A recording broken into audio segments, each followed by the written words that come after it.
Storm Team forecast calls for increasing clouds later this morning and a mix of clouds and sun this afternoon. Strong wind gusts are in our forecast, as well as a couple of isolated snow showers or even an isolated snow squall. Those are the heavier snow showers that can quickly reduce visibility and coat the road. But I still think that threat is very low today. The bigger threat is going to be the wind. So wind will be out of the west-northwest, 20 to 30, some gusts up to 45 or 50 miles per hour possible. Tonight, mostly clear, diminishing winds, seasonably cold will be in the 20s.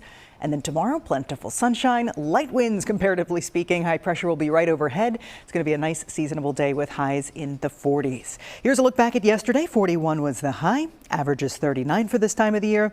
Average low is 22. So our currents are definitely above that in some spots. Look at the 40s. Chambersburg, Gettysburg, Lewistown. That's because you have a bit of a breeze. But where it's calm, we're still getting cold in the morning because there is still snow on the ground. So wind speeds will pick up over the next couple of hours.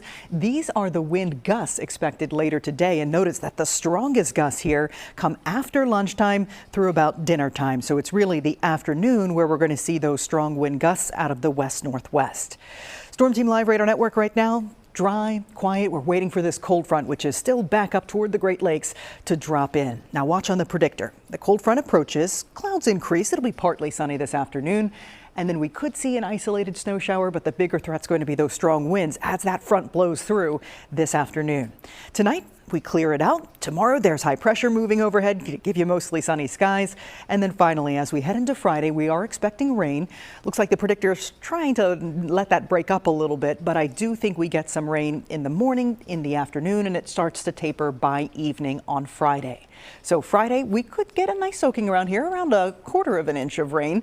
We'll see the predictor totals bounce back and forth over the next couple of days, but I think 1/4 inch, maybe even up to 1/2 inch of rain is possible. So here's a look at our 10-day forecast. Impacts today because of the wind. Then tomorrow we have a nice day on tap. Friday is the rainy day, but it does clear out just in time for the weekend. Notice next week we have a mix of 40s and 30s in that 10-day forecast. A little cooler by midweek, but it should be dry early next week into midweek as well.